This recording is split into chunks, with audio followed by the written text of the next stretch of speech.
It's August 19, 2021. I'm Todd Dunn, and today I'm aboard my 1936 wooden powerboat Tortuga to do a little work on the electrical system. What I'm going to do is I'm going to swap out my two 105 amp hour flooded lead acid batteries and replace them with this 100 amp hour lithium iron phosphate battery.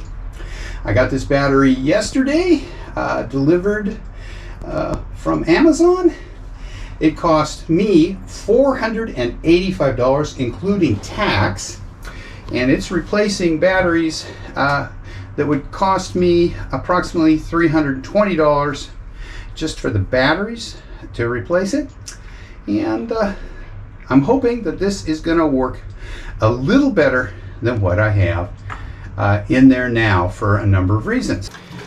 Okay, now this battery is nominally a drop-in replacement for lead acid, but in the real world it isn't, for a couple of reasons. And the big one is its charging characteristics. Lithium iron phosphate batteries like this one have very low internal resistance. And this battery can be charged at up to 100 amps charging current. And basically, if you hook it up to your alternator, it will try to draw that 100 amps, and it basically will push your alternator up to 100 amps if it's a bigger than 100 amp output alternator, or to its maximum output. And running an alternator at maximum output will fry it pretty fast. And I have a Volvo diesel, and Volvo wants something like $1,200 for a new alternator, so I don't want to fry that alternator. So to install this battery, I have to isolate it from the alternator in some way. Now today what I'm going to do is simply completely isolate it from the alternator and hook it up to my solar panels for charging. So it will only be charged by solar and will not be charged from the alternator when the engine is running. I have coming from Amazon a Victron DC to DC battery charger, which will isolate charging of the battery from the alternator. And what I'll do is connect that charger between my start battery, which is going to remain lead acid, and the lithium iron phosphate house battery. And the idea there is that the DC to DC charger isolates the two batteries and will only charge the lithium battery when the engine is running, when the voltage on the start battery is above a threshold voltage. And it will limit the charging current to the charging current of the DC to DC charger, which is a 30 amp unit. So what I have to do today is I have to disconnect and remove my lead acid batteries. I also have to remove the connections for the Blue Seas automatic charging relay that I currently have connected between the start battery and the house batteries, because that directly connects the batteries and I don't want that. And then I have to drop the lithium ion battery in and reconnect it, but isolated from the start battery. So that's what I'm going to do. Let's get going. Now the first thing I'm going to do is disconnect the house batteries. The black top battery is one of the house batteries, and the other one is over in this battery box on the other side of the boat. So I have to disconnect those two batteries, lift those house batteries out, and then we will drop the lithium iron phosphate battery in. So I'm going to unbolt the wires and yank those batteries, and I'll show you what it looks like when I have the lithium battery installed. Well, everything's disconnected, and I've lifted that 60-pound battery out. Battery's still in on the other side. I'm probably just going to leave that in there for now, since right now this is really a test of the lithium battery. And so if I leave the other batteries on board, I can put them back if for some reason the lithium battery test fails. So the next step is to drop the lithium battery in there, well, lower it in carefully, and connect it up. I've already started the connections by putting this battery post fuse on the lithium battery.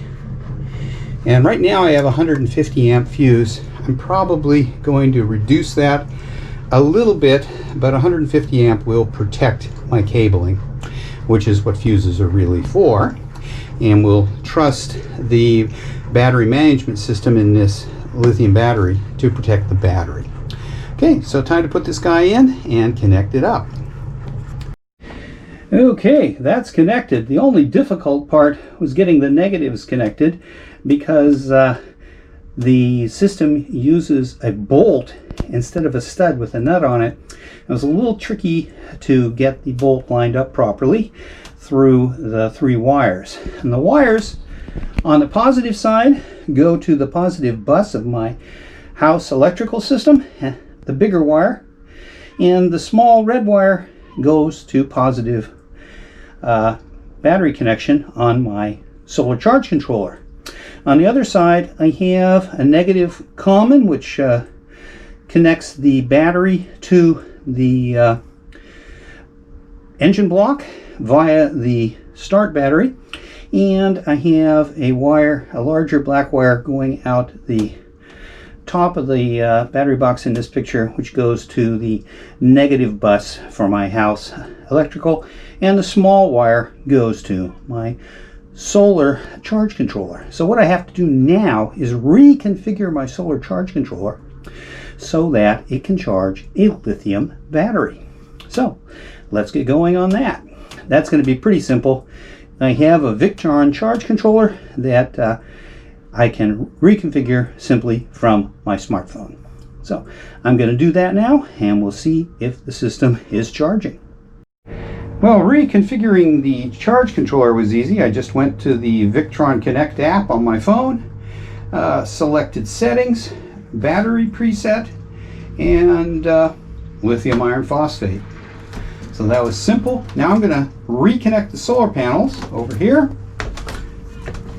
Right down here is the charge controller. There we go. Solar panels are now connected, and it has gone into bulk mode charging as indicated by the blue LED on. So let's take a look at the app and see what it says. Okay, she's charging. Right now it's overcast. I'm getting 25 watts coming in, and panel voltage is around 28 volts, around 1 amp. And the battery voltage is 1332, and I think it's going up a little bit. It's charging at 1.9 amps, and it's in bulk mode. So that should go on for a while. This battery was at about 80% charge when I received it, so it needs about 20 amp hours, so it would take 10 hours at this charge rate. And so it's going to be a while. It's certainly not going to get back to full charge today. Oh, there we go. Just flipped to 13.33. So it is charging the battery up. That battery is not connected to my alternator. The only charging source is solar. Okay, so that's a 100 amp hour battery. Now, in theory, with a lithium iron phosphate battery, you can draw it down by 100%. So that's 100 usable amp hours. Now, if you want to maximize battery life, probably don't want to draw it much below about 80% down, which is still 80 amp hours. And at 80% drained, it should still be above 13 volts of battery voltage, which will make my electronics and other systems happier than if I had drawn the lead acid batteries down by 80 amp hours. So anyway, I think the system is installed. It seems to be working. It was very simple. There are only a couple wires on each post. I still, if I want to be able to charge from the alternator, have to install the DC to DC battery charger. Thing is, I'm not sure exactly where I want to put it. I was thinking I'd put it on the aft end of the battery box, which is the left end here. But when the boat is underway, my stuffing box does drip occasionally, And when the boat's underway, it doesn't drip straight down. It throws drops of water around. And the aft end of the battery box is a spot where I could potentially get some water from the stuffing box on the DC to DC battery charger. So I think what I'm going to do, instead of mounting the DC to DC battery charger on the aft end of the battery box, is mount it on the outboard side of the battery box at the top of the box, immediately adjacent to the lithium iron phosphate battery. It'll be a little difficult to see it, and I may have to make the electrical connections before I mount the battery, but there. It will be a little difficult to see the charge controller, and I may have to mount the it will be a little difficult to see the charge controller if it's mounted that way, and I may have to make the connections to the charge controller before I it will be a little difficult to see the charge controller if it's mounted on the outboard side of the battery box, and I may have to make the electrical connections to the charge controller before I actually physically mount it to the battery box. Which isn't a problem. I'll just feed the wires in and attach them independently. And there are a total of 3 wires to connect and 1 jumper. So anyway, that, however, isn't going to happen until Amazon delivers it to me. And right now, it's in UPS hands, and they think it's in Charlotte, North Carolina. So who knows when it will actually turn up. UPS has been a little slow lately. So that's it. That's installed.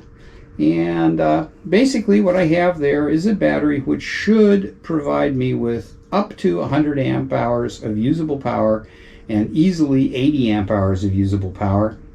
And it should charge more efficiently than a lead acid battery. These lithium iron phosphate batteries have a round trip efficiency of about 98%. That means you withdraw 100 amp hours, it's going to take about 102 amp hours to replace the charge you took out, whereas with a lead acid battery, if you withdraw 100 amp hours, it takes anywhere from 120 to 130 amp hours from your charging source to replace that energy in the battery. So this battery will charge more efficiently. I will get more usable power from my solar panels, and hopefully it will work pretty well. At present, as I said, the only charging source for the battery is the solar panels, and I have 100 watts of solar connected to it, which can provide me with approximately 30 amp hours per day on a full sun day. On a day like this, I might get 10 amp hours. But anyway, this battery will gradually charge up, and right now the only thing it has to run is my bilge pumps.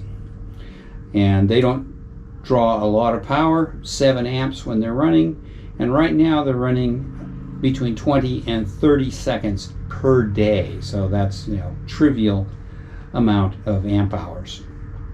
So that's what's involved in actually installing a lithium iron phosphate battery here aboard Tortuga, and I'm pretty happy with how it went. The only disadvantage to doing it today is it's really hot and muggy here on board the boat, and I'm drenched in sweat. As you can see here, I'm just dripping because the humidity is pretty close to 100% today. It's warm, it's in the middle 70s, which, gotta remember, this is Maine. To us, 75 is hot. And when you've got really high humidity, it can be very unpleasant. And there's also no wind to cool off the interior of the boat. So that's that. One lithium iron phosphate battery installed aboard Tortuga as my house battery. And I just want to swing back to the battery and say one other thing. As I said, right now the only charging source for the battery is my solar array. Except for the negative connection, that battery is completely isolated from the lead acid battery sitting next to it, which is my start battery. So it should basically operate as a standalone lithium iron phosphate battery. And I'm hoping that it will work a little bit better than the two flooded less acid batteries that it's replacing right now. And as I said, this is an experiment to see how well this works, and if it works really well, I am going to switch the house bank on my sailboat over to lithium iron phosphate. But we'll have to wait and see. I'll check back in a few weeks when I have a better feel for how well this system works and let you know. Now you might ask, why did I leave the lead acid starting battery in there? Well, there's a pretty good reason for that. These lithium iron phosphate batteries, like this one, have 100 amp maximum output for continuous output. In theory, it can go to 280 amps for 5 seconds, which would be enough to start the engine. But if the engine didn't start in 5 seconds and wanted to keep cranking for, say, another 2 seconds, the battery would shut off, and I wouldn't be able to start the engine. The lead acid battery is an 800 marine cranking amp battery, and it's more than adequate to start the engine. And a starting battery never gets drawn down very much, and the alternator on the engine will bring it right back up to full charge very quickly. So lithium iron phosphate batteries, unless you have several of them, really aren't suitable to start a diesel engine. I would want to have at least 2 to start this diesel engine, because the starter is a 1600 watt starter and it can draw about 125, 130 amps. So I'd want a bigger lithium iron phosphate battery bank if I was going to try to start the engine from those batteries. And I have the lead acid battery in there, which I can direct connect to the alternator, so my alternator is never at risk of seeing nothing, which would be a potential problem if it was connected in any direct way to the lithium iron phosphate batteries, because the battery management system can disable charging at any time. So I would have to have some sort of system to detect when charging was going to be disabled and have that system set up to turn off the alternator. So that's an issue that I don't have to deal with, since I do have a lead acid starting battery that the alternator is connected to. Lithium iron phosphate house bank aboard my 1936 wooden powerboat Tortuga. Yeah, so I'll say thank you for watching. If you haven't subscribed to my channel, please do. And don't forget to click the notification bell and give me a thumbs up if you liked my content today. Thanks again for watching.